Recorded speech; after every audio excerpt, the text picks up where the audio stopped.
Friends, இன்னைக்கு வந்து எங்கள் அம்மா எனக்கு வடை சுட்டு கொடுக்க போகிறாங்க. எனக்கு உளுந்த வடை ரொம்ப பிடிக்கும்னு எங்கள் அம்மா சொன்னாங்க. அது உங்களுக்கு நான் எப்படி போடுறதுன்னு ஏற்கனவே எங்கள் அம்மா வந்து உளுந்து மாவை வந்து அரைச்சி வச்சு பச்சை மிளகா 2 பச்சை மிளகா வந்து சாப் பண்ணி போட்டாங்க.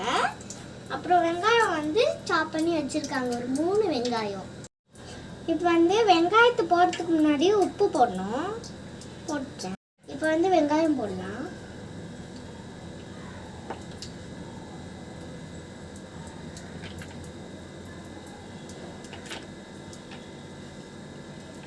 எங்கள் அம்மா தான் இதை வந்து மிக்ஸ் பண்ணுவாங்க. நான் மிக்ஸ் பண்ண மாட்டேன்.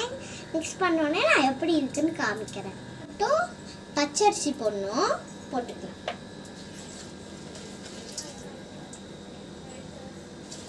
அப்பதான் உங்களுக்கு நல்லா கிறிஸ்பியாக தரும் வடை.